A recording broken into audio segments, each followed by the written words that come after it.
कल हमने क्या क्या पढ़ लिया था? आइजन की पर्सनालिटी थ्योरी। देन उसके बाद हमने ह्यूमैनिटिज्म पढ़ा था, मानवतावाद। उसमें दो थ्योरीज हमने पढ़ी थी, एक अब्राहम मास्लो की और एक कार्ल रॉजर्स की। देन उसके बाद हमने गेस्टाल्टवाद पढ़ा था, कोहलर का अंतर्दृष्टि सिद्धांत। आज हम नया टॉपिक पढ़ेंगे, नई ब्रांच है साइकोलॉजी की, जिसको कहते हैं साइको एनालिसिस या साइको एनालिटिकल थ्योरी। तो ये साइकोलॉजी में one of the most famous theory है। आज भी इस पे रिसर्च चलती रहती है। इसमें हम सबसे पहले पढ़ेंगे सिगमंड फ्रूड की थ्योरी। सिगमंड फ्रूड क्या, इनको फादर ऑफ साइको एनालिसिस कहा जाता है। ओके, मनोविश्लेषण के जो जनक थे, इन्होंने ही सबसे पहले साइको एनालिटिकल थ्योरी निकाली थी। ओके, अब यहाँ पे एक चीज आती है, साइको डायनामिक अप्रोच, जिसको कहते हैं मनोगत्यात्मक दृष्टिकोण। इसका अर्थ क्या होता है? It emphasizes unconscious process and unresolved past conflicts as influences on behavior।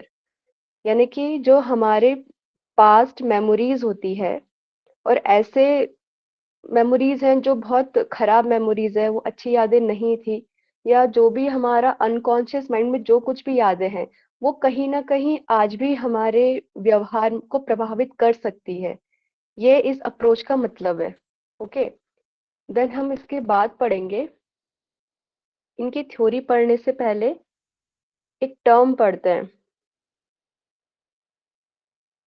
Libido. Now what is this libido? Libido का सबसे पहले यूज सिगमंड फ्रूड ने ही किया था अपनी थ्योरी में। उनका क्या कहना था? According to Freud, we do things to seek pleasure. मतलब हम ऐसी चीजें करते हैं जिनसे हमें आनंद मिल सके। हम वही चीज करते हैं जो हमें आनंद देती है। ओके, या आप कह सकते हो कि behaviour is unconsciously motivated by pleasure. हमारा जो व्यवहार होता है, वो कहीं ना कहीं हमारे आनंद से ही प्रभावित है। हम जैसा आनंद चाहते हैं वैसा ही हमारा व्यवहार बनता है।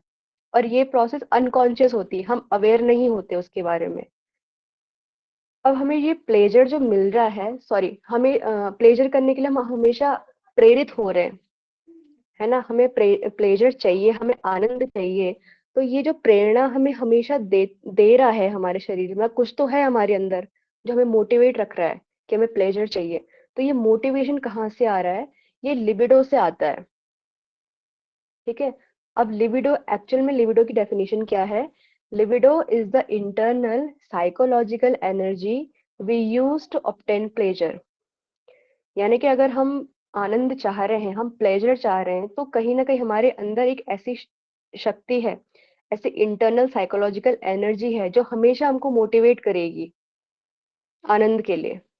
ठीक है, जैसे एक गाड़ी के लिए, गाड़ी को चलने के लिए एक फ्यूल चाहिए, है ना? उसको पेट्रोल की जरूरत होती है। तो फ्यूल आप समझो लिबिडो है, और उसी से हम मोटिवेट हो रहे हैं, उसी से हमारी गाड़ी चल रही है, मतलब, है ना? Even if we are seeking for sexual pleasure, वो भी लिबिडो होता है। ठीक है, वैसे सिगमंड फ्रूड ने लिबिडो का जो एक्चुअल मीनिंग लिया था, वो सेक्सुअल एनर्जी लिया था।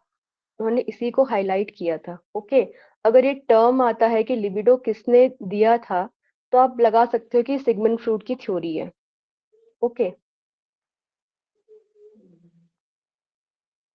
अब हम इनकी थ्योरी पढ़ते हैं। देखो, अब इन्होंने पर्सनैलिटी को डिफाइन करने के लिए दो स्ट्रक्चर दिए थे। पहला स्ट्रक्चर को क्या बोलते हैं? मॉर्फोलॉजिकल मॉडल या आकारात्मक मॉडल। दूसरा है डायनामिक या फिर स्ट्रक्चरल मॉडल, जिसको गत्यात्मक या संरचनात्मक मॉडल कहते हैं। सबसे पहले हम मॉर्फोलॉजिकल मॉडल पढ़ेंगे, आकारात्मक मॉडल। देखो, ये सबने पढ़ा होगा। ओके, इसमें तीन पार्ट्स में डिवाइड है। हमारा जो मन है, हमारा माइंड है, वो तीन पार्ट्स में डिवाइड होता है। फर्स्ट है कॉन्शियस माइंड, दूसरा है प्री कॉन्शियस या सब कॉन्शियस माइंड, और तीसरा है अनकॉन्शियस माइंड। अभी तक जितनी थ्योरीज हुई थी, जितनी पर्सनालिटी या फिर बिहेवियरिज्म की थ्योरी चल रही थी, उसमें कहीं भी अनकॉन्शियस माइंड की बात नहीं आ रही थी। तो सिगमंड फ्रूड वो पहले इंसान थे जिन्होंने अनकॉन्शियस माइंड की बात की थी। अब हम कॉन्शियस माइंड के बारे में पढ़ते हैं। Yes, id, ego and super ego, वो भी पढ़ेंगे हम आगे। जो कॉन्शियस माइंड यानी कि चेतन अवस्था, जिसके बारे में हम अवेयर हैं। अभी आप मेरी बात सुन रहे हो, आप जागृत अवस्था में हो, तो आप अवेयर हो, यहाँ पे आपका कॉन्शियस माइंड एक्टिव है। लेकिन ये कॉन्शियस माइंड क्या होता है, सिर्फ 10% होता है हमारे पूरे, यानी कि अगर हमारा माइंड पूरा 100% है, तो सिर्फ 10% ही हम कॉन्शियस हैं। ओके, बाकी जो बचा 90%, वो मैक्सिमम हमारा अनकॉन्शियस होता है। ओके, तो कॉन्शियस माइंड के बाद अब हम अब पढ़ते हैं अनकॉन्शियस। ठीक है, पहले हम ये थर्ड वाला पढ़ते हैं। Now what is unconscious mind? Unconscious mind, it is the state of the brain in where sadness, suppressed desires, bitter experiences, etc. persist। यानी कि हमारी जो भी ऐसी यादें थी, जो बहुत दुखदाई यादें थी, ऐसी बहुत सी इच्छाएं जिनको हमने दबा दिया क्योंकि हम उनको पूरा नहीं कर पाए, कोई भी बहुत ही बुरे एक्सपीरियंसेस रहे हैं, तो हम उनको याद नहीं करना चाहते हैं इतना, है ना, तो वो कहीं ना कहीं हमारे अनकॉन्शियस माइंड में चले जाते हैं। आप अभी आपके साथ बुरा कुछ हुआ होगा, आपको याद नहीं आ रहा होगा, क्यों? क्योंकि वो आपके अनकॉन्शियस माइंड में चला गया है। कभी अचानक से याद आए तो वो अलग बात होती है, अभी आप अवेयर नहीं हो उन यादों के बारे में। ओके, देन हम पढ़ते हैं प्री कॉन्शियस या सबकॉन्शियस माइंड। अब देखिए, ये कॉन्शियस माइंड है, ये अनकॉन्शियस माइंड है। इस इन दोनों माइंड के बीच में एक स्टेट आती है, जिसको कहते हैं subconscious mind. Okay, if we forget the things we have memorized and on applying a little force we remember them। ये सबकॉन्शियस माइंड का क्या काम होता है? जैसे आप कुछ चीजें कभी भूल जाते हो, लेकिन आप थोड़ा दिमाग पे जोर डालोगे, आपको तुरंत याद आ जाएगी। जैसे मैं आपसे क्वेश्चन पूछूं, जैसे मैं योग सूत्र से क्वेश्चन पूछूं कि योग सूत्र में जो हमारे काय संपत है वो कितने हैं, आपको एकदम से याद तो नहीं आएगा, आप थोड़ा दिमाग पे जोर डालोगे, अरे हाँ 4 होते हैं, है ना। तो ये सबकॉन्शियस माइंड का रोल होता है यहाँ पे। ओके, ये तीनों जो माइंड है, ये समझ में आ गए?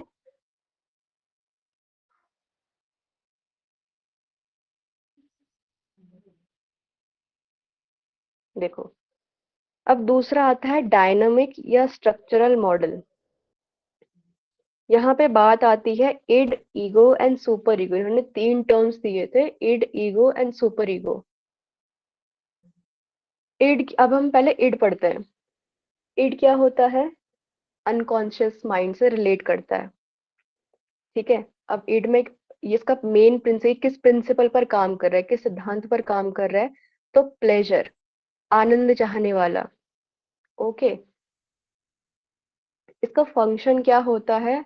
It seeks immediate gratification of the impulse but feels good and it ignores consequences. मतलब इसको तुरंत आनंद चाहिए, हमें भाई कुछ ना कुछ प्लेजर चाहिए, और ये परवाह ही नहीं करेगा कि इसका मतलब इसका परिणाम क्या हो सकता है। नहीं, इसको इड को नहीं पड़ी रहती कुछ, है ना, परिणामों की परवाह नहीं करता ये। जैसे छोटे बच्चे होते हैं, छोटे बच्चे अगर मार्केट में जाएंगे, उनको तुरंत कोई चीज पसंद आती है कि मम्मी मुझे ये टॉय चाहिए, तो वहां बस उनको वही चाहिए होता है। अगर वो मम्मी मना कर रही है कि मैं तेरे को नहीं दे सकता, तो वो क्या रोने लगते हैं एकदम से, या फिर थोड़ा चिड़चिड़े स्वभाव के होते हैं, और उनको परवाह नहीं होती कि कौन उनको देख रहा होता है ना। तो यहाँ पे इमीडिएट प्लेजर जो चाहिए होता है, ये हमारा इड क्वालिटी है, और ये अनकॉन्शियसली रहता है। ठीक है, देन हम सुपर ईगो पढ़ते हैं। हम ईगो बाद में पढ़ेंगे, पहले हम सुपर ईगो पढ़ते हैं। देखो, ये होता है कॉन्शियसली या सबकॉन्शियसली, कहीं पे आपको कॉन्शियस माइंड से रिलेट ये करने को मिलेगा, कहीं पे आप सबकॉन्शियस माइंड से रिलेट मिलता है ये। सुपर ईगो होता क्या है? जब हम मोरालिटी की बात करते हैं, हमारे नैतिक मूल्य क्या है, जैसे समाज में क्या क्या नियम बने हैं, हमें उनको प्रॉपर फॉलो करना चाहिए, हमें प्रॉपर एक नियम में रहना चाहिए, है ना, तो ये हमारा सुपर ईगो होता है। Must follow moral standards and rules and breaking them causes guilt.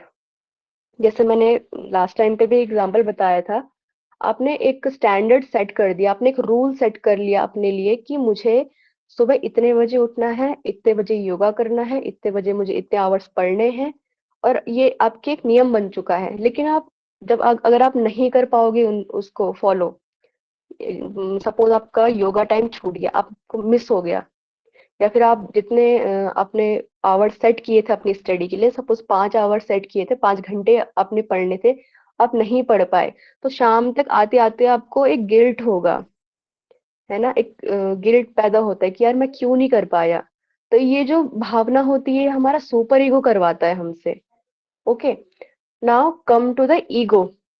देखो, ईगो जो होता है वो कंप्लीटली कॉन्शियस माइंड, जागृत अवस्था में रहता है, ठीक है, एंड ये रियलिटी प्रिंसिपल पर काम करता है।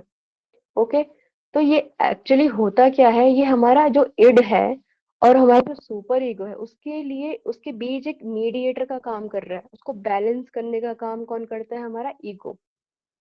यानी कि अगर ईड की डिमांड है कि मुझे तुरंत कोई ना कुछ हमें चाहिए जिससे मुझे आनंद मिल सके, तो सुपर ईगो चाहता है कि बस नैतिक मूल्यों का हमेशा पालन करना चाहिए, तो ईगो क्या करता है, डिमांड एकदम फॉलो नहीं करेगा इन दोनों की। भाई क्या सही है, अभी अभी राइट सिचुएशन के लिए क्या सही है उसको फॉलो करेगा। ठीक है, तो इस तरीके से ये बैलेंस करता है इन दोनों को। ओके, ये समझ गया।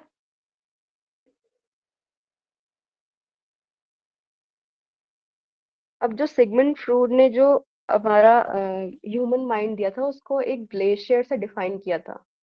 ये देखिए, ग्लेशियर कैसे होता है ना, वो बस ऊपर ऊपर दिखता है, अंदर कितना गहराई है उसमें हमें वो चीज नहीं दिखती। तो ऐसे ही जो चीज दिख रही है वो है हमारा कॉन्शियस लेवल, है ना। ये 10% जो मैंने बोला था कि हमारा कॉन्शियस माइंड सिर्फ 10% है, तो ये 10% ये है। देखिए, अब उसका एक स्टेप नीचे आएंगे तो वो है हमारा सब कॉन्शियस माइंड। अब मेमोरी स्टोर्ड रहती है लेकिन आपको तुरंत याद आ जाएगा, जैसे मैंने अभी आपको कहा कि योग सूत्र में कितने काय संपत है, आपने थोड़ा दिमाग लगाया आपको तुरंत याद आ गया, ये आपका सबकॉन्शियस लेवल है।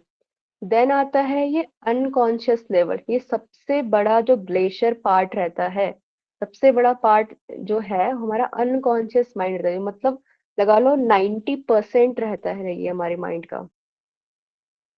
हम 90% अवेयर नहीं है अपने बारे में।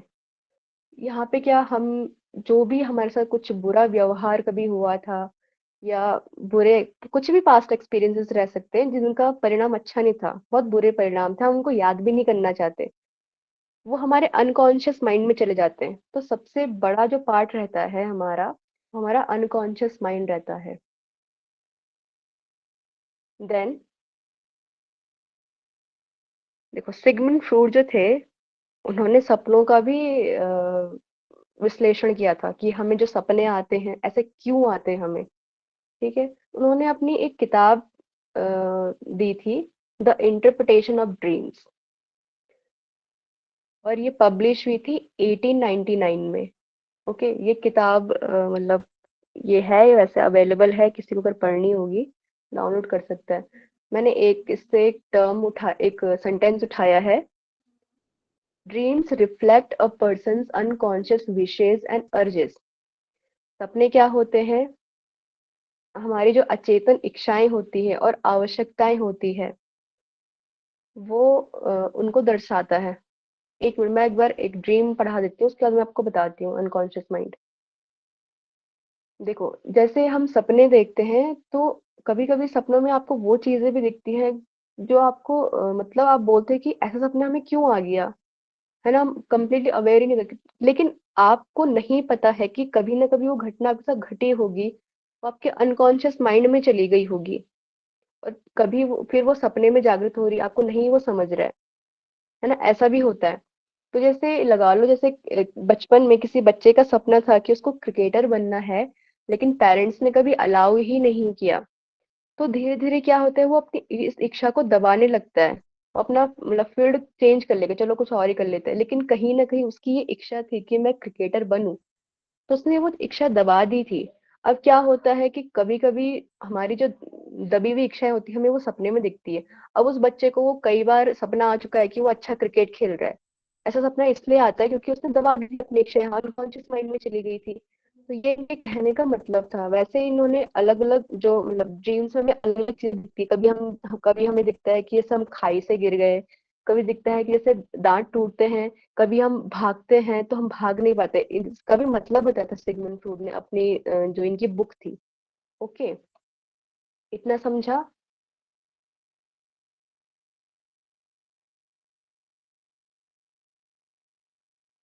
एक बार मैं फिर से बता देती हूँ अनकॉन्शियस माइंड। देखिए, हमारा, पहले आप चेतन मन समझिए। चेतन मन क्या है? अभी आप जिसके, आप अभी जागृत अवस्था में हैं, आप कॉन्शियस है कंप्लीटली। आप अवेयर हैं कि आपके चारों ओर क्या हो रहा है। मैं आपको पढ़ा रही हूँ, मैं आपको कुछ बता रही हूँ, तो आप कंप्लीटली अवेयर हो, आप सुन रहे हो मेरी बातें। तो ये जो है, ये सिर्फ 10% है। इसको आप 100% नहीं बोलेंगे। आप ये नहीं बता रहे हाँ मुझे सब कुछ आ गया, या आपको ये इवन मतलब आपकी जो पास्ट मेमोरीज हैं, बहुत सी मेमोरीज है, आप कंप्लीटली उसके बारे में अवेयर नहीं हो, आपको सब कुछ पता नहीं होगा अपनी यादों के बारे में। बहुत सी ऐसी यादें होती है जिनके बारे में आप कभी, वो आपको याद भी नहीं आएंगे, लेकिन कभी ना कभी वो आपके साथ हुई थी। तो ऐसे जो एक्सपीरियंसेस रहते हैं जिनको हम याद भी नहीं करना चाहते, वो हमारे अनकॉन्शियस माइंड में दब जाती है। ओके। हमको भले उसके बारे में हम कभी अवेयर भी नहीं थे, लेकिन वो हैं, आज भी एग्जिस्ट करती हैं। ठीक है।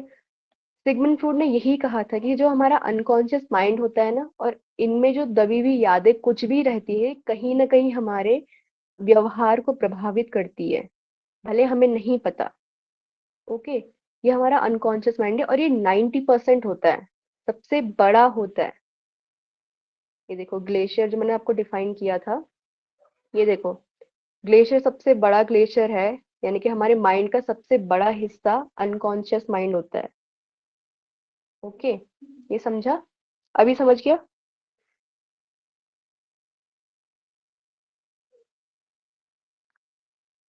जी, राइसा जी। मैम, क्या हम ऐसा कह सकते हैं कि जो 90% अनकॉन्शियस माइंड है वो वर्क करता है या नहीं करता? मतलब यूज्ड रहता है या अनयूज्ड रहता है?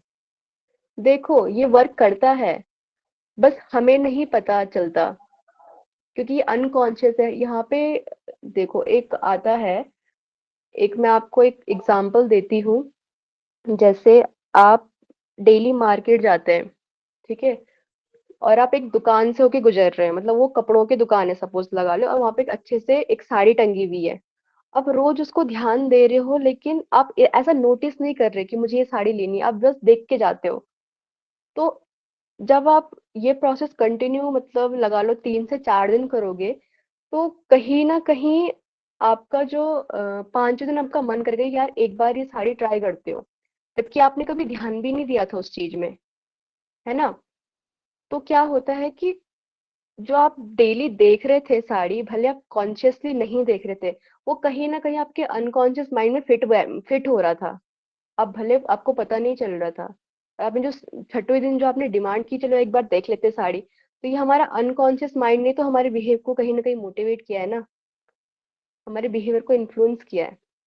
तो ये काम करता है, बस हम अवेयर नहीं है उसके बारे में। ओके, ये समझ गया? जी।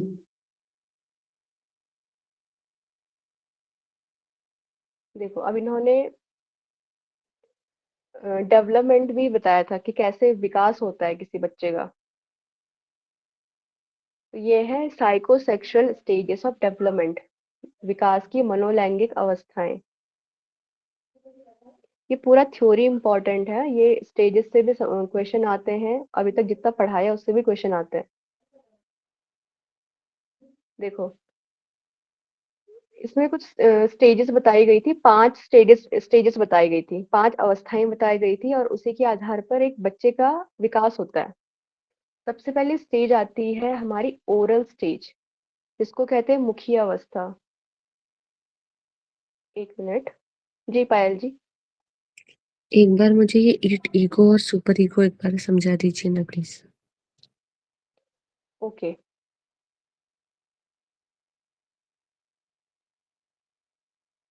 Ego and super ego. देखो, सुपर ईगो क्या होता है?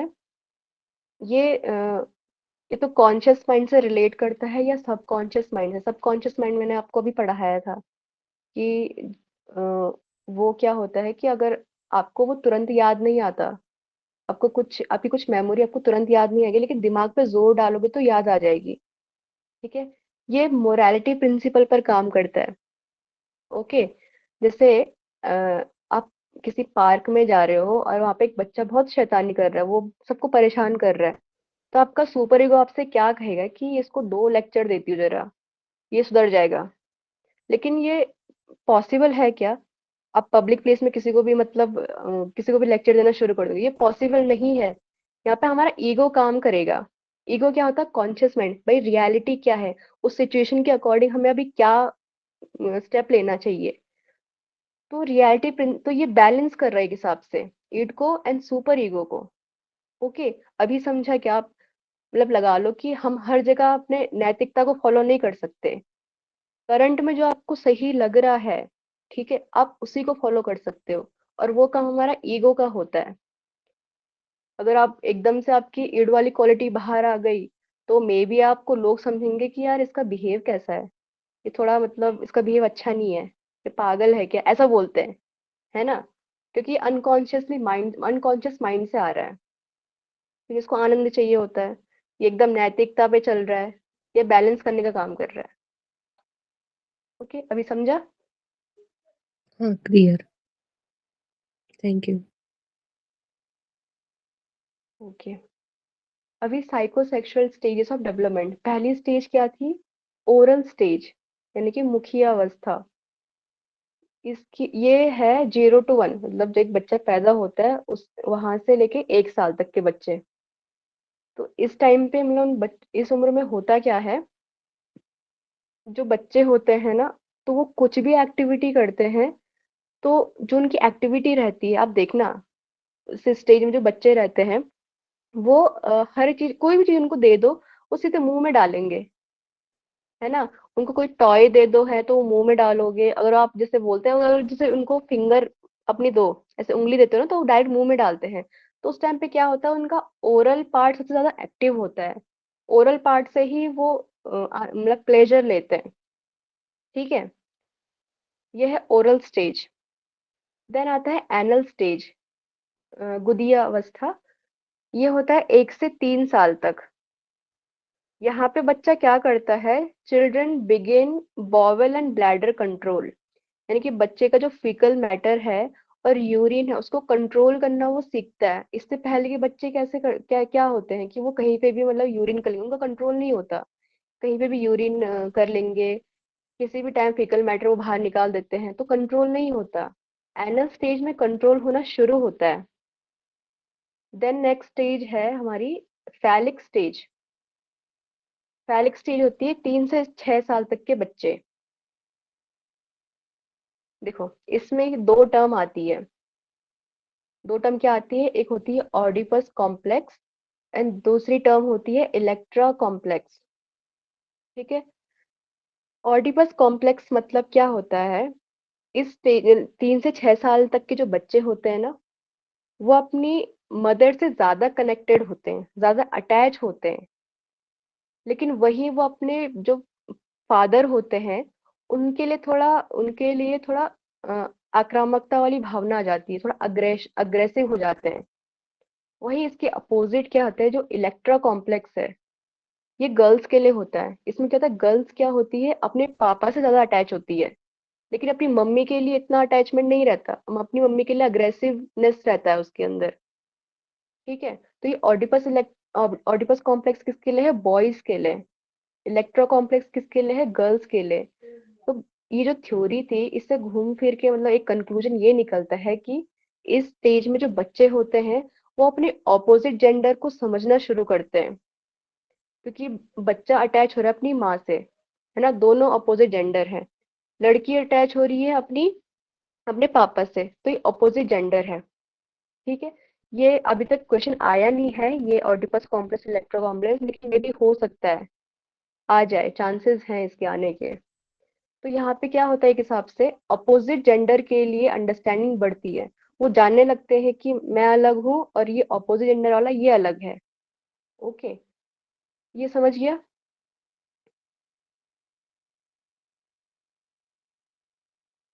देन नेक्स्ट स्टेज है लेटेंसी स्टेज, प्रसुप्त अवस्था। ये है 6 ईयर टू प्यूबर्टी। 6 साल से जो यौन अवस्था मतलब लगा लो आप 13 से 14 साल तक के बच्चे, इसमें क्या होता है, children spend more time and interest mostly with the same sex pairs. यानी कि ये जो इस टाइम के जो बच्चे होते हैं ना, वो सेम सेक्स जो पेयर्स हैं, यानी कि जो सेम जेंडर वाले जो दोस्त हैं, जैसे लड़का अपने लड़कों के साथ ज्यादा रहेगा, लड़की लड़की के साथ ज्यादा रहेगी, ठीक है, सेम एज वाले बच्चों के साथ एंड सेम जेंडर वाले बच्चों के साथ। ओके, देन लास्ट है जेनाइटल स्टेज, यह है बियॉन्ड प्यूबर्टी, यानी कि 13-14 साल से ऊपर के बच्चे। तो individuals are attracted to opposite sex pairs, यानी कि अभी यहाँ पे अपोजिट जेंडर के लिए थोड़ा वो अट्रैक्ट होना शुरू करते हैं।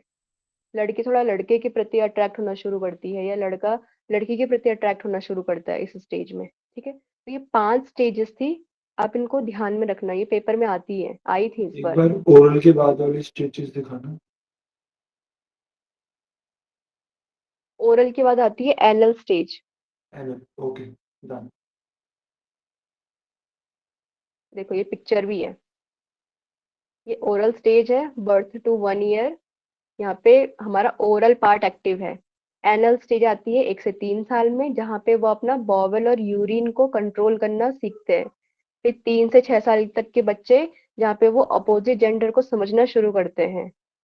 देन आती है फोर्थ स्टेज, यहाँ पे वो same gender and same age वाले बच्चों के साथ रहना शुरू करते हैं। देन लास्ट में जेनाइटल, जहाँ पे वो अपोजिट जेंडर के प्रति उनका आकर्षण बढ़ना शुरू होता है। ये 5 स्टेजेस थी। इतना समझ में आ गया क्या? ये सिगमंड फ्रूड की थ्योरी है पूरी। ओके, देखो लास्ट स्टेज अब की उम्र कितनी से कितनी हो सकती है इसमें? कौन सी स्टेज? 5। ये देखो जेनाइटल स्टेज, यानी कि 13 या 14 साल के बाद वाले बच्चे। अब ये बियॉन्ड है, मतलब यहाँ पे लिमिटेशन नहीं है। जी जी, 15 साल से ऊपर वाले बच्चे, लिमिट नहीं लगा रखी फिर उसके बाद। ठीक हो गया। अट्रैक्शन क्योंकि बढ़ता रहता है जैसे जैसे टाइम बढ़ता है। जी जी, ठीक है। देखो अब हम एक नई थ्योरी पढ़ते हैं, कार्ल यूंग्स एनालिटिकल थ्योरी या फिर एनालिटिकल साइकोलॉजी। देखो अब कार्ल यूंग ने तो पर्सनैलिटी में भी अपनी थ्योरी दी थी, यहाँ पे भी आ गए। अभी तक इनके बारे में पूछा नहीं जाता था एनालिटिक एनालिसिस साइको एनालिसिस में, लेकिन अब यहाँ से भी क्वेश्चन आ रहे हैं। तो इन्होंने साइको एनालिटिकल थ्योरी में या साइको एनालिटिकल अप्रोच में भी अपना कंट्रीब्यूशन दिया था। ओके, देखो अब जैसे सिगमंड फ्रूड की जो थ्योरी थी वो मेनली अनकॉन्शियस माइंड के बारे में बात करती थी, तो ये भी कहीं ना कहीं अनकॉन्शियस माइंड के बारे में बात करते थे। लेकिन अंतर ये था कि जो सिगमंड फ्रूड थे वो मेनली जैसे मैंने बताया वो लिबिडो की बात ज्यादा करते थे, मतलब वो सेक्सुअल एनर्जी के बारे में ज्यादा बात करते थे। यहाँ पे इन्होंने मतलब उस चीज को डिनाई कर दिया था कि सिर्फ सेक्सुअल एनर्जी नहीं होती है, बाकी चीजों से भी आपका बिहेवियर इन्फ्लुएंस हो सकता है। ठीक है, इन्होंने भी जो ह्यूमन माइंड था उसको 3 पार्ट में डिवाइड किया था। जैसे फर्स्ट है ईगो, फिर आता है पर्सनल अनकॉन्शियस एंड लास्ट है कलेक्टिव अनकॉन्शियस। 1 मिनट, हाँ।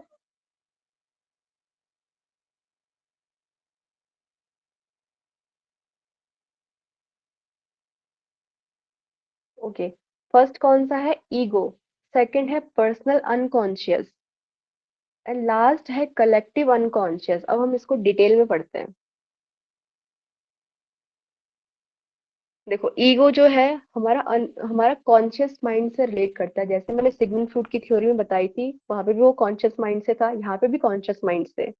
आप कंप्लीटली अवेयर हो कि आप क्या सोचते हो, आपकी जो डेली लाइफ में जो भी एक्सपीरियंसेस होते हैं, आप कंप्लीटली अवेयर हो उसके बारे में, तो ये हमारा ईगो है। ठीक है, यहाँ पे थोड़ा डेफिनेशन ये चेंज हो सकती है कि यहाँ पे सुपर ईगो और इड की बात नहीं आ रही, यहाँ पे कुछ बैलेंस नहीं हो रहा, पर यहाँ पे ये हो रहा है कि यस आप जो भी डेली एक्टिविटीज करते हो आप कंप्लीटली उसके बारे में अवेयर रहते हो। ठीक है, देखो और क्या क्या आता है ईगो में। It includes your thoughts, memories and emotions. यहाँ पे भी आपके थॉट्स आते हैं, मेमोरीज आती, इमोशंस आते हैं, बट आप उसके बारे में कंप्लीटली अवेयर हो। ठीक है, देखो थॉट्स एंड परसेप्शन, जो भी आपके चारों ओर या फिर जो भी दुनिया में जो भी कुछ हो रहा है, और दुनिया के लिए आपके लिए जो भी विचार है, वो आपका इड करता है, सॉरी आपका वो ईगो करता है, क्योंकि आप कंप्लीटली अवेयर हो उसके बारे में।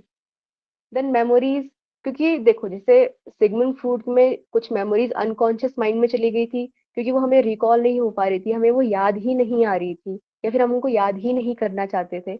यहाँ पे जो मेमोरीज है, यहाँ पे हम इनको कॉन्शियसली रिकॉल कर सकते हैं। आपके साथ कुछ ऐसी घटनाएं घटती होंगी, अच्छी घटनाएं भी घटती होंगी, आपको कंप्लीटली पता होती है उनके बारे में, आप कभी भी बात कर लो उनके बारे में, आपको तुरंत याद आ जाता है कि हाँ ऐसा हुआ था।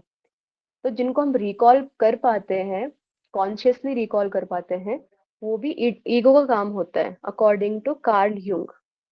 देन इमोशंस, इमोशंस वही कि डेली लाइफ में आप जो भी एक्सपीरियंस कर रहे हो, कभी आप दुखी हो रहे हो, कभी आपको अच्छा लग रहा है, कभी आप एकदम डल फील कर रहे हो, तो ये सारे इमोशंस है, ये आप एक्सपीरियंस कर रहे हो कॉन्शियसली, तो ये सब हमारे ईगो का काम होता है। ओके, देन है हमारा पर्सनल अनकॉन्शियस। देखो ये थोड़ा डिफरेंट है, यानी कि वैयक्तिक अचेतन। So this part contains memories, feelings, experiences that you have forgotten or suppressed, but can still influence your behavior. देखो ये थोड़ा अलग है, ये अनकॉन्शियस है। यहाँ पे भी मेमोरीज आती है, फीलिंग्स आती है, या फिर कुछ भी अनुभव जो है जो आप भूल चुके हो, या फिर आपने वो जानबूझ के दबा दिए हैं, लेकिन ये कहीं ना कहीं आपके बिहेवियर को इन्फ्लुएंस करेगा। ठीक है, लेकिन इसको पर्सनल अनकॉन्शियस इसीलिए कहा जाता है क्योंकि ये सिर्फ आप ही को पता होते हैं। आपके साथ कुछ ना कुछ ऐसी घटना घटती जो आपने कभी किसी के साथ शेयर नहीं की होगी। ठीक है, आप उस चीज को इसलिए आप उसको भूल जाते, इसलिए आप जानबूझ के उसको या तो दबा देते हो या भूल जाते हो, और ये घटना सिर्फ आप ही के साथ घटती है, सिर्फ आप ही को पता है। ओके, ये पर्सनल अनकॉन्शियस में आता है।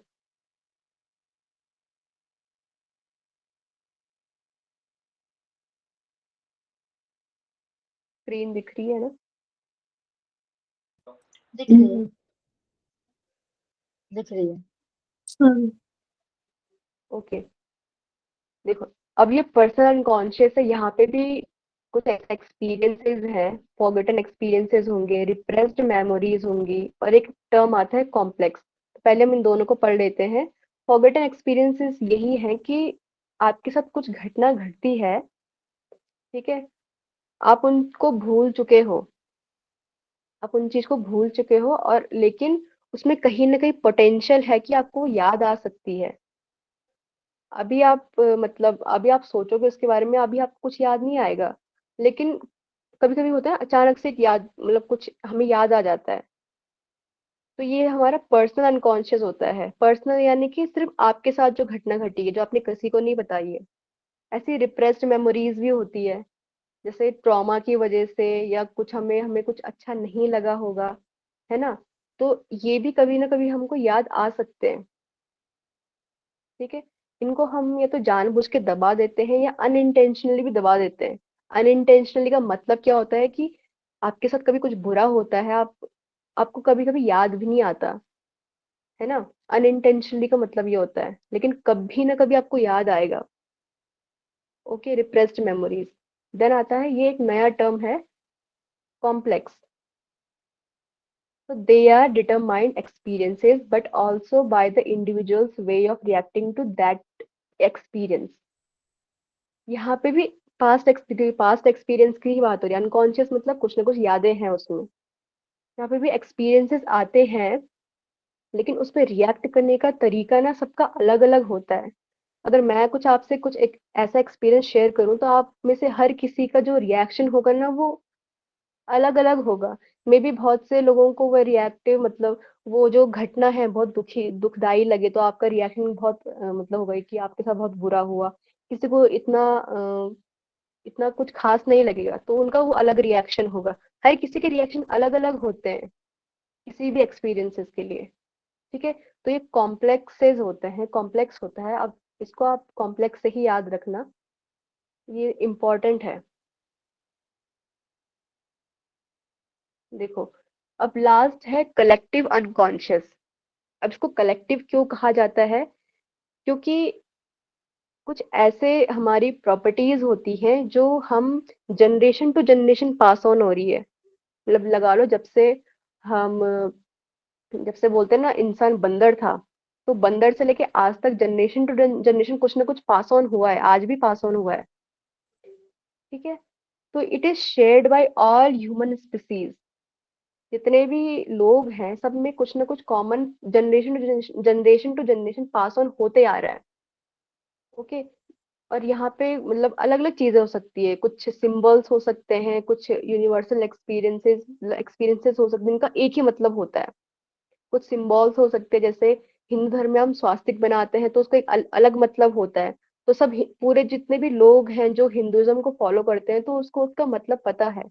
तो एक यूनिवर्सल मीनिंग निकाल रहा है वो सिंबल हिंदू हिंदू लोगों के लिए। ठीक है, ये जो कॉमन कैरेक्टरिस्टिक्स आप बोल दो या फिर आप यूनिवर्सल एक्सपीरियंसेस बोल दो, इसको आर्केटाइप्स बोलते हैं। इट इज शेयर्ड, जो हर कोई इंसान आपस में शेयर कर रहा है, इसको आर्केटाइप्स कहते हैं। ठीक है, जैसे एग्जांपल ले लो, माइथोलॉजी एंड रिलीजन। जैसे हिंदुइज्म में बहुत सी पौराणिक घटना हुई है। ठीक है, या फिर धर्म की कुछ ना कुछ बातें चलती हैं, तो हम कैसे है कि हम generation to generation pass on वो होती रहती है। अब जैसे आप फॉर एग्जांपल ले लो, जैसे भगवान विष्णु की दशावतार की कहा जो पौराणिक कथा होती है, वो हमारे परदादा ने कभी हमारे दादाजी को सुनाई थी, फिर हमारे दादाजी ने कभी हमारे पापा को सुनाई थी, फिर हमारे पापा जी ने हमको सुनाई थी, फिर हम अपनी नेक्स्ट जनरेशन को शेयर करेंगे। तो ये क्या generation to generation pass on हो रहा है। ठीक है, और सब लोग वही फॉलो कर रहे हैं जो मेरे दादाजी फॉलो करते थे, फिर वो मेरे पापा ने फॉलो किया, फिर वो मैं फॉलो करूंगी, फिर मेरी नेक्स्ट जनरेशन फॉलो करेगी। तो ये काम अनकॉन्शियसली हो रहा है ना, हम सोच नहीं रहे इतना। ठीक है, ऐसे रिलीजन के लिए होता है, रिलीजन की अलग अलग विचारधाराएं होती है, वो भी पास ऑन होती जा रही है। तो इनका मतलब यही था कि कलेक्टिव अनकॉन्शियसली हमारे बिहेवियर को इन्फ्लुएंस कर सकता है। ठीक है, देन आता है ड्रीम्स एंड फैंटेसीज। जैसे लगा लो कि जैसे ड्रीम्स मतलब जैसे हम खाई से गिरे, तो वो खाई से गिरना, अब जो उसका अर्थ होगा, जैसे लगा लो उसको हिंदुइज्म में इसका अर्थ ये हो सकता है, या दूसरे धर्म में खाई के गिरने का अर्थ ये हो सकता है ना? तो ये पास ऑन हो रहा है। सेम ऐसे कल्चरल पैटर्न जो हम रिचुअल्स फॉलो करते हैं, भाई इसका मतलब ये है तो आप फॉलो कीजिए। ऐसे पॉप कल्चर एंड मीडिया, जो भी हम बुक्स पढ़ते, हम अपनी दादी या अपनी नानी से जो भी कहानियां सुनते हैं वो भी पास ऑन होती रहती है, उनसे भी हमारा बिहेवियर इन्फ्लुएंस हो सकता है। तो ये इन्होंने इस तरीके से 3 पार्ट्स में डिवाइड किया था ह्यूमन माइंड को। ठीक है, ये समझ गया क्या? हाँ जी मैम, आ गया। ये थोड़ा नई थ्योरी है, आप इसको थोड़ा 2-4 बार और रिवाइज कीजिए तो आपको ध्यान में आ जाएगा कि अभी तक इससे क्वेश्चन नहीं पूछे जाते थे कार्ल यूंग की थ्योरी से, लेकिन अभी पूछे जाने लग गए हैं। बट इसे हिंदी में टाइप कर दीजिएगा, ठीक है? थोड़ा सा बेटर देखिए, रहेगा। अगर मुझे समय मिलेगा, क्योंकि अभी थोड़ा प्रेशर टाइम है, थोड़ा दिसंबर में एग्जाम है, तो मैं कुछ बोल नहीं सकती। आप वीडियो देखिए, मैं हिंदी में ही तो बता रही हूँ, आप थोड़ा नोट्स अपने हिसाब से बना लीजिए, वो ज्यादा इजी रहता है। मैम वो पीडीएफ सेंड करेंगे ना? हाँ, पीडीएफ रोज सर शेयर करते हैं। ओके। जी गौरव जी, मैंने आगे क्वेश्चन लाए हैं इसके लिए, इस थ्योरी पे। देखो, अब ये जो कलेक्टिव अनकॉन्शियस है, इसको भी फर्दरली डिवाइड किया था कार्ल यूंग ने। ये कलेक्टिव अनकॉन्शियस को, ओ आई एम सॉरी, ये जो आर्कीटाइप्स थे, सॉरी, ये जो आर्कीटाइप्स थे, इस आर्कीटाइप्स को उन्होंने फर्दर डिवाइड किए थे 4 पार्ट्स में। पहला आता है सेल्फ, फिर दूसरा आता है पर्सोना, फिर आता है शैडो, एंड फिर आता है एनिमा एंड एनिमा और एनिमस। तो सेल्फ मतलब स्वयं, पर्सोना मतलब क्या? पर्सोना मैंने बताया था ना, पर्सनैलिटी, पर्सोना शब्द से डिराइव हुआ है, तो पर्सनैलिटी के हिसाब से। शैडो होती है हमारी डार्क साइड, जो हम कभी किसी के साथ शेयर नहीं करेंगे। और एनिमा एंड एनिमल्स हम अभी आगे पढ़ते हैं। तो सबसे पहले हम सेल्फ के बारे में पढ़ते हैं। सेल्फ यानी कि जो अभी हम हैं, करंट जो हमारी रियलिटी है।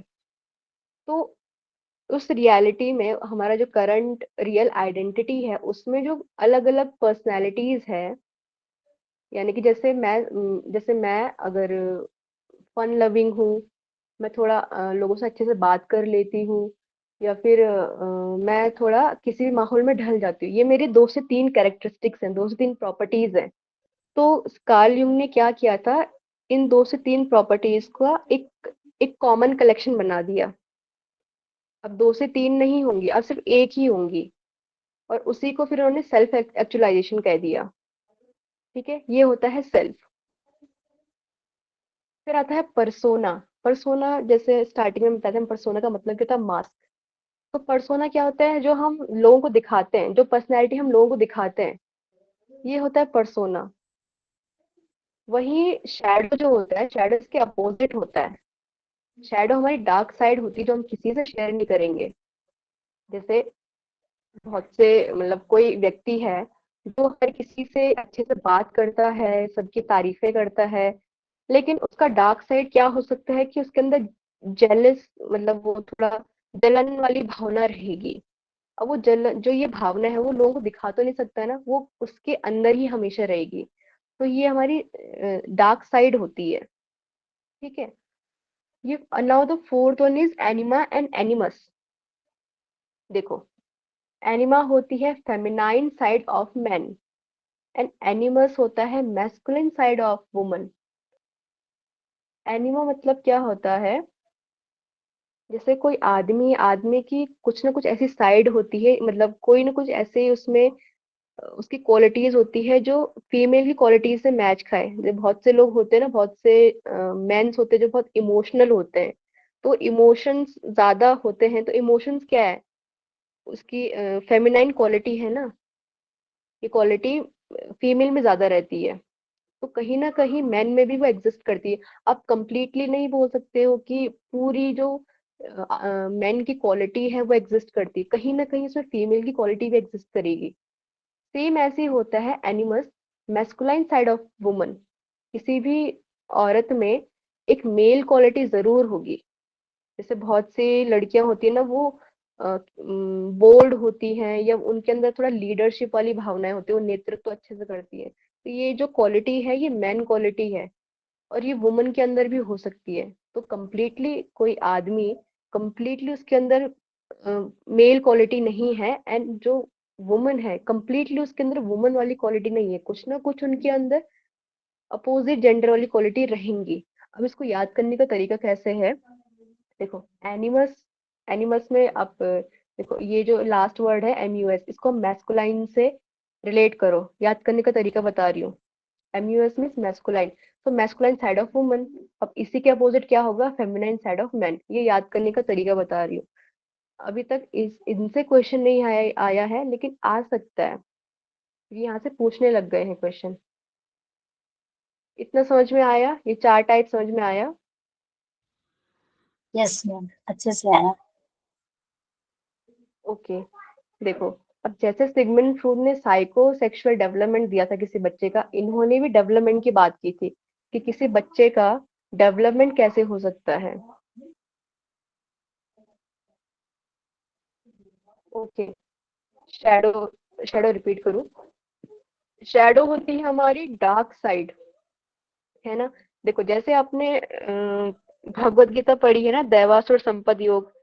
तो दैवों की जो क्वालिटी होती है, वो तो हम अच्छे ही गिनी जाती है, लेकिन उसमें हमारी असुरों वाली क्वालिटी भी होती है। अब वो जो जो डीमन क्वालिटी है, असुर वाली जो क्वालिटी है, हम किसी के साथ शेयर तो नहीं कर सकते ना, हमें ही पता रहता है, वो हमारी डार्क साइड होती है, और हम कभी वो रिवील नहीं करते। जैसे ये एनिमल अर्जेस लिखा है, एनिमल जैसे जानवर की इच्छाएं कैसी होती है कि वो उनको कोई मतलब नहीं रहता है ना।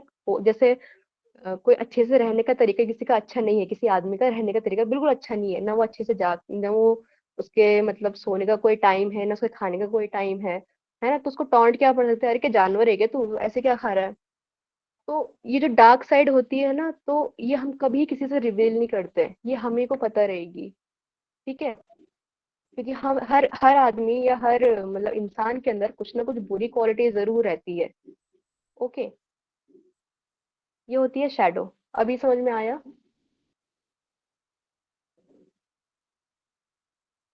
Now the development of personality, ये इम्पोर्टेंट है। इन्होंने भी क्या, इन्होंने 5 स्टेजेस दी थी, या फिर 5 लेवल्स आप बोल लो। 5 लेवल्स दी थी। देखो, ये चाइल्डहुड, देन आता है आपका प्यूबर्टी, देन आता है आपका यंग अडल्टहुड, फिर आता है आपका मिडिल एज, और फिर आता है आपका ओल्ड एज। ये 5 स्टेजेस उन्होंने दी थी। ठीक है, तो चाइल्डहुड से लेके यंग अडल्टहुड तक ये इन्होंने कहा था सनराइज। सनराइज का मतलब क्या होता है, यहाँ पे मैक्सिमम डेवलपमेंट होता है बच्चे का। फिर जब वो मिडिल एज में आता है तो पीक पे रहता है। सॉरी, जब वो मिडिल एज में आता है, मिडिल एज से लेके सनसेट तक, मतलब अभी क्वालिटीज थोड़ा घट रही हैं, अभी इतना डेवलप नहीं करेगा कोई भी इंसान। ओके, तो ये फर्स्ट हाफ को कहते हैं सनराइज। ठीक है, चाइल्डहुड से लेके यंग अडल्टहुड जो रहते हैं उनको सनराइज की कैटेगरी में रखा गया। ठीक है, फिर ये मिडिल एज से लेके सनसेट तक, ये जो सेकंड हाफ है, इनको कहा गया सनसेट वाली क्वालिटी। ओके, अब इनके बारे में थोड़ा डिटेल में पढ़ते हैं। मैम जी, मैम जैसे मिडिल एज को प्रौढ़ अवस्था बोलते हैं क्या? किसको? Middle age. प्रौढ़ अवस्था। हाँ। ओके ओके ओके, ठीक है।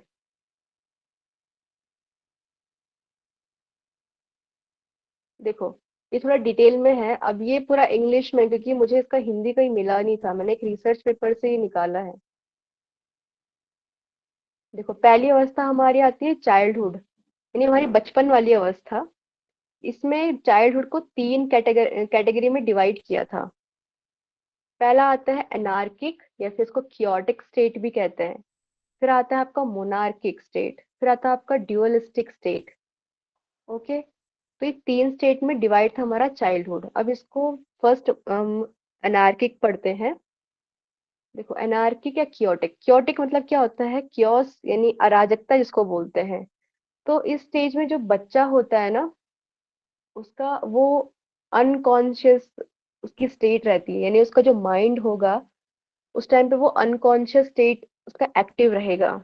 एक छोटा सा बच्चा रहता है, जैसे आप न्यू बॉर्न बेबी जो रहते हैं, या 2 से 3 महीने के जो बच्चे रहते हैं, उनका अनकॉन्शियस माइंड ज्यादा एक्टिव रहेगा। तो यहाँ पे क्या होता है, baby has yet to develop his own ego, मतलब यहाँ पे जो ईगो रहता है, ईगो मैंने बताया था, ईगो कॉन्शियस माइंड से रिलेट करता है ना। जागृत अवस्था में हमारा ईगो रहता है, तो जब यहाँ पे जागृत अवस्था है ही नहीं, तो ईगो कैसे डेवलप हो सकता है। तो यहाँ पे अनकॉन्शियस माइंड आता है, क्योंकि जो छोटे बच्चे रहते हैं ना, एकदम वो अपने चारों ओर के वातावरण से उनको मतलब वो अवेयर नहीं है, उनको कुछ पता नहीं चलता कि हमारे चारों ओर क्या हो रहा है। अब वो अवेयर नहीं है, तो इसका मतलब है वो कॉन्शियस स्टेट में अभी नहीं है, यानी कि अनकॉन्शियस स्टेट उनकी चल रही है अभी, तो ईगो नहीं डेवलप होता है। फिर इसके बाद आती है मोनार्किक स्टेज। जब बच्चा थोड़ा और बड़ा होता है, तो यहाँ पे ईगो का डेवलपमेंट होना शुरू हो जाता है। आपने देखा होगा, जो 3 साल से ऊपर के बच्चे होते हैं ना, तो वो धीरे धीरे करके कैसा बोलते हैं, अरे ये मेरा खिलौना है। कोई बच्चा, कोई दूसरा बच्चा अगर उनके खिलौने से खेले, तो एकदम चिढ़ जाते हैं कि तुम मेरे खिलौने से क्यों खेल रहा है। अब ये मेरा जो है, ये डेवलप होना शुरू हो रहा है उस स्टेज में। तो यहाँ पे क्या है, क्या बोला है, the island of memories become larger. यहाँ पे क्या होता है, बच्चे का जो मेमोरी होता है ना, वो मेमोरी बढ़ना शुरू होता है। मेमोरी मतलब उसकी यादें बनना शुरू होती है। जैसे एनार्किक स्टेज में रहता है, वहां पे कुछ यादें नहीं रहती बच्चे की। वो मेरली अपने पेरेंट्स को ही पहचान पाता है। अगर कोई तीसरा इंसान, कोई थर्ड पर्सन उनको गोदी में उठाए तो रोने लगते हैं। क्यों? क्योंकि उन्होंने उन्होंने वो उनको नहीं पहचान पा रहे, क्योंकि यादें ही नहीं बन पा रही ना। तो सेम ऐसे ही हमारा सेकंड स्टेज में यादें बनना शुरू होती है। अब यादें बनना शुरू हो रही है तो थोड़ा जानने लगता है लोगों को, ठीक है। लेकिन still child is not yet aware of himself. लेकिन वो अभी बच्चा अपने बारे में जागरूक नहीं है। वो जैसे हम खुद के बारे में सोच पाते हैं ना, हम सेल्फ एनालिसिस कर सकते हैं, हम खुद के बारे में सोच पा रहे हैं। बच्चे वो नहीं कर सकते। बच्चे अपने बारे में नहीं सोच सकते उस एज में, ठीक है। तो ये हमारी मोनार्किक स्टेट। देन आता है ड्यूअलिस्टिक स्टेट। ड्यूअलिस्टिक मतलब द्वैत अवस्था। द्वैत अवस्था में क्या होता है, यहाँ पे कंप्लीटली ईगो का डेवलपमेंट हो जाता है। मतलब यहाँ पे पूरा ईगो पनपना शुरू हो जाता है। अब जब ईगो पूरी तरीके से डेवलप होना शुरू हो गया, तो यहाँ पे पूरी मतलब एक भावना आती है, अहम की भावना। अहम ही हमें सेपरेशन करना सिखाता है ना। तो उस टाइम पे बच्चे बोलते हैं कि अरे मुझे भूख लगी है, ये मेरा खिलौना है ना। ये क्योंकि वो कंप्लीटली डेवलप होना शुरू हो चुका है। यहाँ पे arise a sense of I MNIST का जो भावना है, वो पूरी डेवलप हो चुका है। द्वैत अवस्था इसीलिए उसको कहा गया है, क्योंकि बच्चे डिफरेंशिएट कर सकते हैं कि ये मेरा खिलौना है, वो तेरा खिलौना है। इसीलिए इसको द्वैत अवस्था कहा गया है। तो ये चाइल्डहुड की 3 स्टेजेस है। अब आता है यूथ या फिर प्यूबर्टी। ये मतलब आप लगा लो टीनेजर्स आई गेस होते हैं, टीनेजर्स या प्यूबर्टी आई थिंक इन्हीं को बोलते हैं। देखो यहाँ पे क्या होता है, the psychic dependency on the parents is broken. अभी चाइल्डहुड जब बच्चे एकदम छोटे होते हैं, वो कम्प्लीटली अपने पेरेंट्स पे डिपेंड होते हैं। उनको हर जगह अपने मम्मी चाहिए, पापा चाहिए। लेकिन यहाँ पे क्या होता है, प्यूबर्टी एज में वो जो चेन है वो ब्रेक हो जाती है। अभी पेरेंट्स की इतनी जरूरत नहीं है, डिपेंडेंसी खत्म हो चुकी है। यहाँ पे क्या होता है कि बच्चे अपनी पर्सनल आइडेंटिटी को ढूंढना शुरू करते हैं कि हम हमारी पर्सनल आइडेंटिटी क्या है ना। मेरा मतलब मैं खुद के बारे में क्या सोचता हूँ, personal identity, rather than piggy back on his parents ego. मतलब वो पेरेंट्स के बारे में इतना नहीं सोचेंगे, हम पेरेंट्स क्या चाहते हैं वो इतना नहीं सोचते। वो अपनी सेल्फ आइडेंटिटी क्रिएट करना चाहते हैं उस एज में। Most children rebel at this age. यानी कि विद्रोह की भावना सबसे ज्यादा हमारी प्यूबर्टी एज में रहती है। अगर आप बच्चे को बोलोगे कि तुझे ये नहीं करना चाहिए, तो वो तुरंत मतलब लड़ना शुरू कर लेंगे कि क्यों मम्मी, ऐसा क्यों होता है, मैं नहीं करूंगा ऐसे, है ना। तो ये विद्रोह की भावना रहती है उस स्टेज में। देन आता है यंग अडल्टहुड, मतलब थोड़ा टीनेज एज से थोड़ा आगे बढ़ चुके हैं। So in this stage, there is a part of us that wants to stay immature like child, avoid challenges, to reject everything strange। यानी कि बच्चा टीनेजर से थोड़ा बाहर आ चुका है, लेकिन तब भी उसका मन होता है कि वो थोड़ा इमेच्योर रहे, है ना। उसको बड़ा नहीं होना है। वो अभी भी मतलब थोड़ा बच्चे जैसे ही रहने जाते हैं, जैसे बच्चे रहते हैं ना, मतलब उनको केयरलेस रहते हैं, एकदम मस्त रहते हैं, रिलैक्स रहते हैं। तो अभी भी उनके अंदर ये क्वालिटी रहती है कि हम बच्चों जैसे रहे, हमें बड़ा नहीं बनना, है ना। तो ये क्वालिटी यंग अडल्टहुड में आती है। और वो कुछ भी अगर उन्हें अटपटा लग रहा होता है ना, तो वो रिजेक्ट कर देंगे कि हमें नहीं चाहिए ये। और सिर्फ आनंद की तलाश में रहते हैं उस स्टेज में। The childhood memories tempt people to prefer to say go easy lucky egoistic lifestyle, making them avoiding responsibility। यानी कि उनका यहाँ पे चाइल्डहुड मेमोरीज होती है, जो भी उन्होंने चाइल्डहुड जैसे बहुत से लोगों का बचपन अच्छा गया, तो उनका तब भी क्या सपना होता है बड़ों कि यार काश हम बचपन की मेमोरीज आज, मतलब काश हमारा बचपन भी वापस आ जाए, जैसे कैसे हम बचपन में रहा करते थे। एकदम किसी चीज की हमें कमी नहीं थी, एकदम रिलैक्स रहा करते थे, है ना। तो तब भी उस एज में भी वो चाहते हैं कि अभी भी हम ऐसे ही रहें, ठीक है। तो उनको कोई रिस्पॉन्सिबिलिटी उस टाइम पे अगर दे दो, तो वो नहीं हैंडल कर पाएंगे, वो अवॉइड करेंगे उस स्टेज में, ठीक है। ये था हमारा यंग अडल्टहुड। देन आता है हमारा middle age. So it begins at approximately 35 to 40। Middle age के इंसान 35 to 40 वाले, यहाँ पे क्या है, the process of individualization commences here. व्यक्तिकरण बोलते हैं इंडिविजुअलाइजेशन को, यानी कि अभी जो पर्सन होता है, अभी जितना डेवलपमेंट होना था हो गया। अभी वो चाहता है कि मैं एक यूनिक कैरेक्टरिस्टिक क्या है मेरे अंदर मतलब विशिष्टता क्या है, वो उसको ढूंढता है। व्यक्तिकरण इसी को बोलते हैं कि विशिष्टता को ढूंढता है, मेरे अंदर क्या है। तो ये मिडिल एज में शुरू होता है। देन आता है हमारा ओल्ड एज। ओल्ड एज यानी कि जो एकदम बूढ़े, जैसे हमारे दादा दादाजी रहते हैं, वो एकदम ओल्ड एज वाले। तो उस स्टेज में क्या होता है, क्योंकि बचपन से लेके ओल्ड एज तक न जाने उन्होंने कितने एक्सपीरियंसेस उनके रहे हैं। कहीं उन्होंने अच्छाई देखी, कहीं उन्होंने बुराई झेली है, तो इतने सारे उनके एक्सपीरियंसेस रहते हैं। तो वो एक्सपीरियंसेस को क्या करते हैं, जो ये जो हमारे टीनेजर्स रहते हैं या हमारे जो यंग अडल्टहुड वाले बच्चे थे, उनको शेयर करते हैं।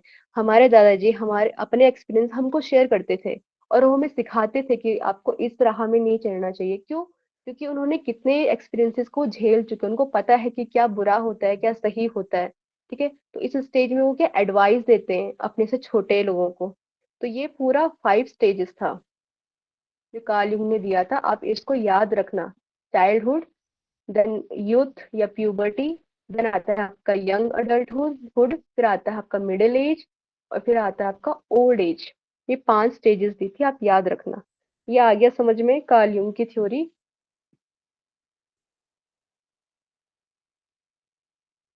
ओके।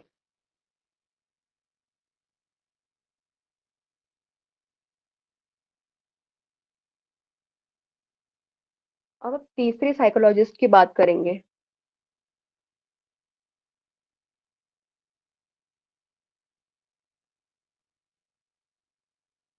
रेड कलर यानी कि ये हाईलाइट पॉइंट है गौरव जी, मैंने हाईलाइट कर रखे हैं, तो आपको ये ध्यान में रखना है। और ये जो आप, ये भी मैंने जो बोल्ड लेटर लिखा है, ये भी हाईलाइट हो रखे हैं। ठीक है, इनको मैं रेड कर दूंगी, जो मैंने बोल्ड कर रखे हैं ना ब्लैक से, इनको भी मैं रेड कर दूंगी। अब तीसरे साइकोलॉजिस्ट आते हैं, एल्फ्रेड एडलर की थ्योरी। देखो, साइको एनालिसिस में 3 साइकोलॉजिस्ट मेन है, एक है सिगमंड फ्रूड, एक है कार्ल युंग, और एक है एल्फ्रेड एडलर। अब हम इनकी थ्योरी पढ़ते हैं। देखो, इनका जन्म क्या, 7 फरवरी 1870। ये कैसे थे, ये बचपन से ही बीमार रहते थे, लेकिन और जब ज्यादा बीमार है तो इनका क्या लक्ष्य बना कि मैं डॉक्टर बनूंगा। ये इनका गोल हो गया। अब इनकी जो साइकोलॉजी है, इसको इंडिविजुअल साइकोलॉजी कहा गया। ये मैंने हाईलाइट कर रखा, आप इसको ध्यान में रखना। इंडिविजुअल साइकोलॉजी ये क्या कहते हैं, consciousness is more important then unconscious. क्योंकि ये सिगमंड फ्रूड की बातों से इन्फ्लुएंस तो थे, लेकिन वो हर बातों को एक्सेप्ट नहीं करते थे, कुछ बातों को वो डिनाई करते थे। ओके, तो कॉन्शियसनेस, हमारा कॉन्शियस माइंड ज्यादा इम्पोर्टेंट है रादर देन अनकॉन्शियस।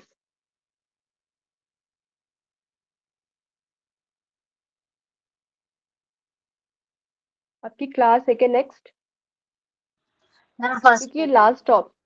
ये लास्ट टॉपिक है, क्योंकि फिर ये पूरा बिहेवियरल साइकोलॉजी पूरा खत्म हो जाएगा। ओके। क्योंकि मैं फटाफट चलो। आपको समझा देती हूँ। सो इन्होंने क्या, conscious is more important then unconscious. इन्होंने मैम ले अचेतन मन के बारे में लीजिए, इतना नहीं बोला आराम से था। ले लीजिए। सर शायद नहीं लेंगे, सर का नेटवर्क इशू है वहाँ पे। Okay okay. देन आता है, the one dynamic force people's behind people's behaviour is the striving for success और सुपीरियोरिटी। यानी कि किसी व्यक्ति को मतलब अपना गोल पाना है, तो गोल पाने के लिए कुछ ना कुछ उसको एनर्जी चाहिए, कुछ ना कुछ उसको मोटिवेशन चाहिए हमेशा। तो वो मोटिवेशन को उन्होंने क्या कहा था, सुपीरियोरिटी कहा था, यानी श्रेष्ठता की भावना। ठीक है, so he believe that childhood experiences shape one's personality. हमारा जो भी बचपन का जो भी हमारा एक्सपीरियंसेस रहे हैं, उसी से हमारी पर्सनैलिटी शेप होती, आकार उसको मिलता है। If encouraged during childhood, children will feel capable. But if children are discouraged, they may feel misbehave.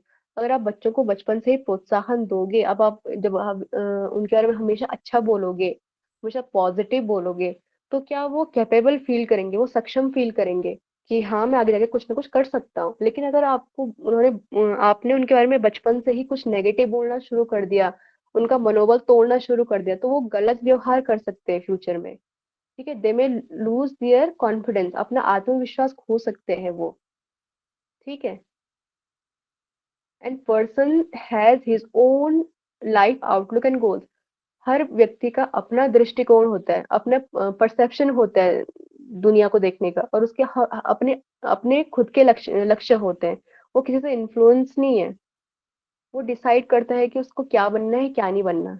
Okay, तो यहाँ पे आते हैं थ्री मेन कंपोनेंट्स या three main points in individual psychology. First है इंफीरियोरिटी कॉम्प्लेक्स, दूसरा आता है लाइफस्टाइल, देन आता है ऑर्डर ऑफ बर्थ। फर्स्ट है इंफीरियोरिटी कॉम्प्लेक्स, यानी कि प्रत्येक व्यक्ति हीन भावनाओं से ग्रस्त है जो बचपन में उत्पन्न होती है। हर बच्चे के साथ कहीं ना कहीं कुछ बुरा होता है। ठीक है, हर बच्चे के साथ मतलब हर बच्चा बचपन से कुछ ना कुछ बुरा झेलता है।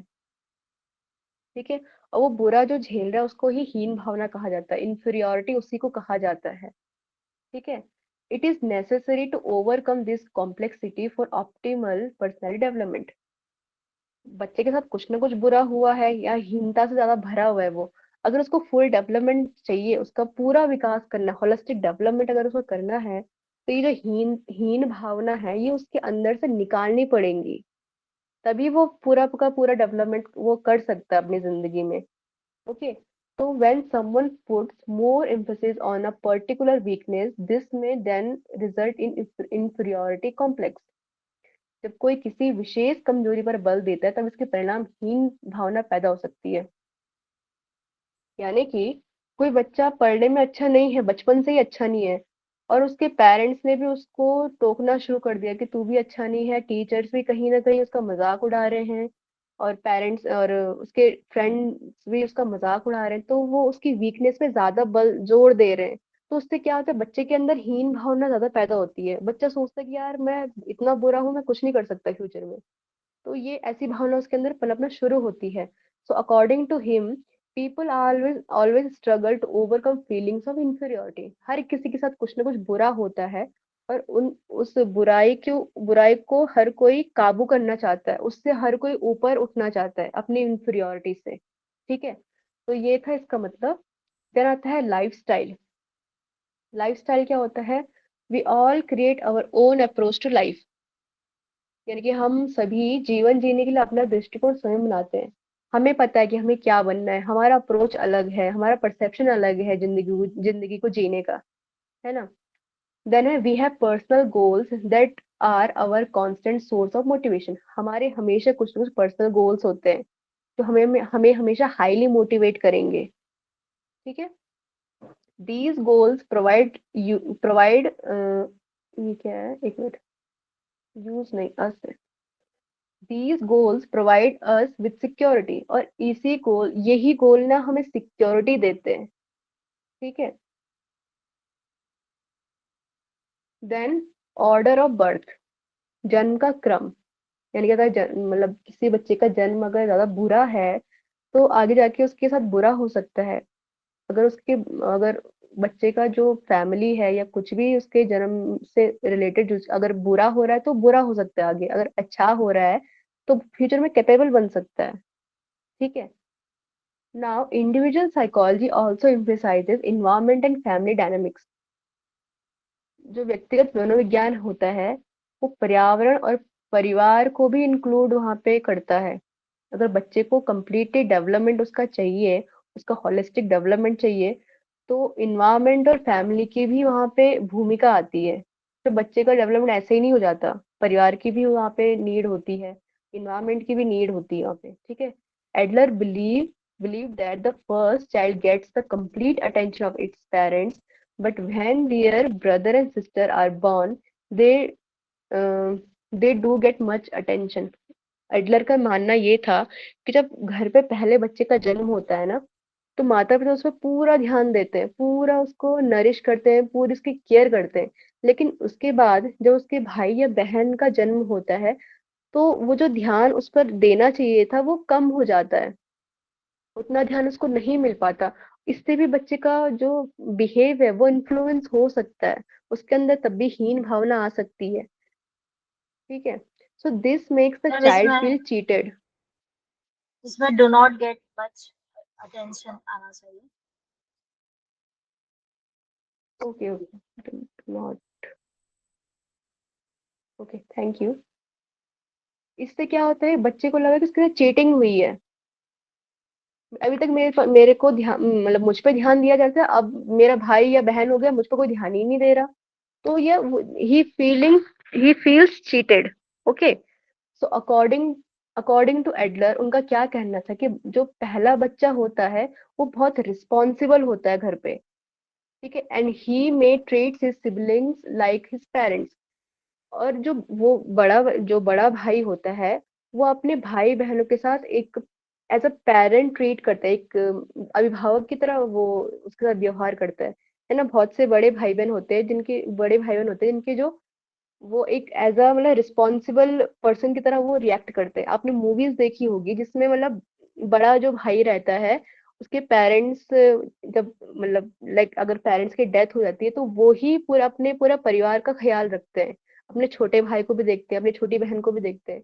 तो वो रिस्पॉन्सिबल बन जाते हैं। तो ये इनकी थ्योरी का मतलब था। ओके, अगर आपको क्वेश्चन आता है कि इन्फीरियोरिटी और सुपीरियोरिटी की बात किसने की थी, तो वो थे एल्फ्रेड एडलर। ठीक है, ये इतना समझ में आ गया।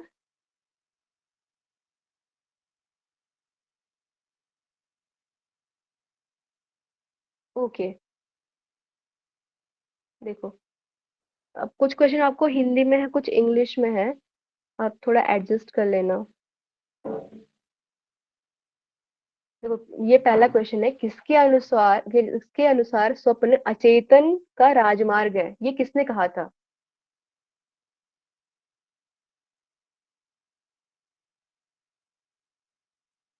Four,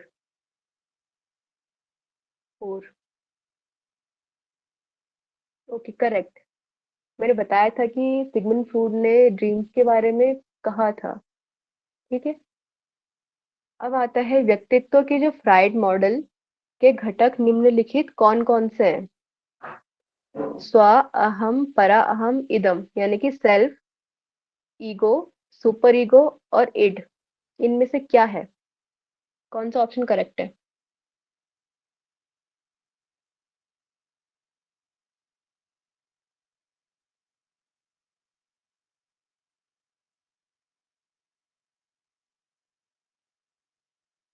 second option, yes, correct. अहम, परा अहम और इदम, id, ego and super ego. अब ये थोड़ा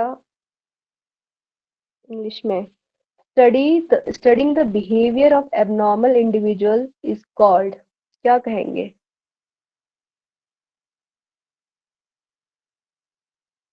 बी, साइको एनालिसिस। यस। देखो, साइको एनालिसिस, जो सिगमंड फ्रूड ने जो सबसे पहले बात की थी ना, उनके पास पेशेंट आते थे, उनको कुछ ना कुछ मेंटल डिसऑर्डर रहता था। तो वो क्या करते थे, उन्होंने कहीं ना कहीं सपनों से रिलेटेड भी बात की है। वो पूछते थे कि आपने लास्ट टाइम कौन सा सपना देखा था, फिर उन सपनों का भी एनालिसिस करते थे और उसके बेस पे उनको डायग्नोस किया जाता था।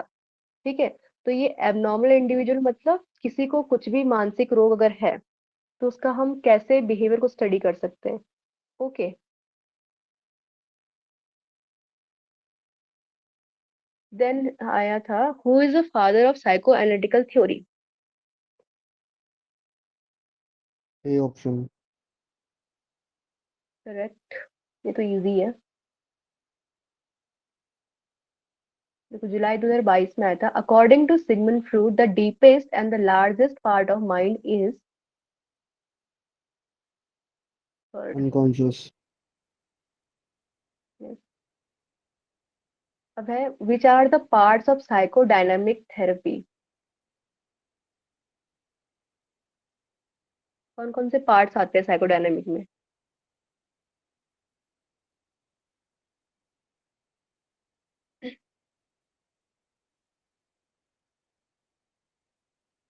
First,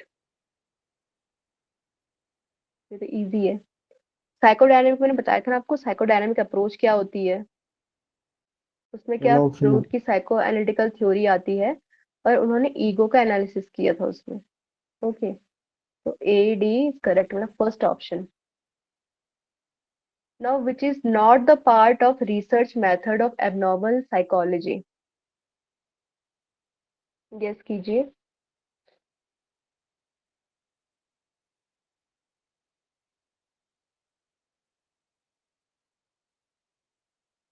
four, first, four, four, next, ज्यादा लोग फोर बोल रहे हैं। इसका आंसर है हाइपोथेटिकल मेथड। आप लोगों ने रिसर्च एप्टीट्यूड तो पढ़ा ही होगा ना। यहाँ पे एबनॉर्मल साइकोलॉजी को फिलहाल के लिए आप साइड में कीजिए। अब सिर्फ रिसर्च मेथड पे ध्यान दीजिए। आपने रिसर्च एप्टीट्यूड पढ़ा है, तो रिसर्च मेथड में हाइपोथेसिस जो हम बनाते थे ना, हाइपोथेटिकल मेथड, हाइपोथेसिस जो बनाते थे वो कोई मेथड नहीं होता था रिसर्च प्रोसेस में। वो एक टेंटेटिव स्टेटमेंट होता था कि हम, मतलब एक प्रिजम्पशन दे देते थे, वहां पे एक अज्यूम करते थे कि हाँ, मतलब जो हमारी थ्योरी, जो हम एक्सपेरिमेंट लेने वाले हैं उस और उसके बीच में ये अंतर है। अगर वो अंतर सही साबित होता है यानी कि आपका हाइपोथेसिस सही साबित हुआ, अगर नहीं साबित वो सही हो रहा है यानी कि वो गलत गलत हो चुका है। मतलब इसका मतलब ये नहीं होता है कि आपकी जो रिसर्च है वो गलत डायरेक्शन में गई। हाइपोथेसिस सही भी हो सकते हैं और गलत भी हो सकते हैं। तो एक टेंटेटिव स्टेटमेंट होता था, बाकी तीन तो आपके रिसर्च मेथड ही होते हैं। ओके। मैम परिकल्पना बोलते हैं ना, हाँ, हाइपोथेसिस। परिकल्पना, परिकल्पना या पूर्वानुमान भी बोलते हैं शायद। Now, who among following gave birth to personal psychology? Personal psychology की बात किसने की थी? कार्ल जंग। Option first. और कोई? सेकंड, एक ने सेकंड दिया, एक ने फर्स्ट एडलर दिया। एडलर ने इंडिविजुअल साइकोलॉजी बोला था। यस, अभी बताया था। एल्फ्रेड एडलर की जो साइकोलॉजी है उसको पर्सनल साइकोलॉजी कहा जाता है, क्योंकि यहाँ पे किसी एक व्यक्ति की बात आती है, एक व्यक्ति का विकास कैसे होता है बचपन से लेके अभी तक। ठीक है, तो एडलर इसका करेक्ट आंसर है।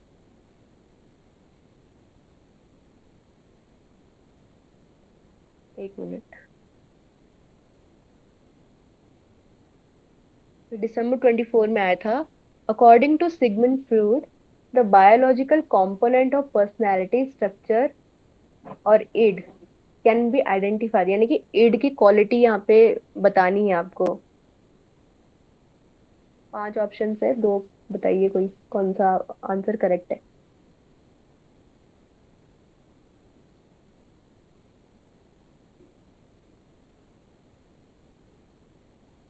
फर्स्ट, जी फर्स्ट ऑप्शन करेक्ट है। फर्स्ट है। देखो मैंने बताया था, जो हमारा इड होता है वो सिर्फ आनंद सिद्धांत पर काम करता है, उसको सिर्फ प्लेजर चाहिए होता है और वो कंप्लीटली अनकॉन्शियस होता है। ठीक है, ये मैंने आपको स्टार्टिंग में बताया था। अभी देखो, ये इस बार जून में आया था ये क्वेश्चन।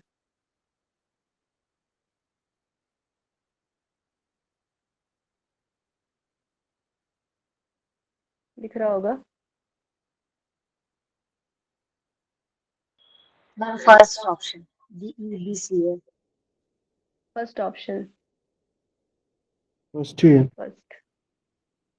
ओके, पहले कौन सी स्टेज थी हमारी? ओरल, फिर ओरल एनल, स्टेज, फिर फेलिक। ओरल, देन फिर एनल एनल। आती है, फिर आती हाँ, है आपका लेटेंसी। लेटेंसी बोला नहीं, सॉरी, फैलिक नहीं, आती है। फेलिक, फैलिक फिर आती है, लेटेंसी, फिर फिर जेंटल। लेटेंसी और जेनाइटल। ओके, ये स्टेजेस इंपॉर्टेंट है, ये इस बार क्वेश्चन आया था। Okay, stages of personality development according to Jung. कौन सी पर्सनैलिटीज है?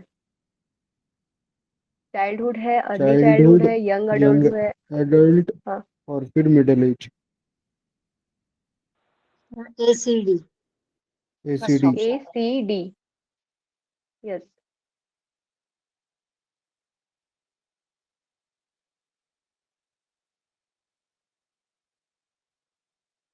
देखो, एक ये आया था, ये वाला जो क्वेश्चन है, ये आया था सितंबर 24, जो पिछली बार जो रीनेट हुआ था उसमें आया था।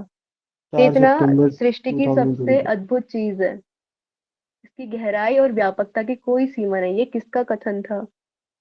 ये अनप्रिडिक्टेबल क्वेश्चन है, इसका आंसर गेस कीजिए वैसे।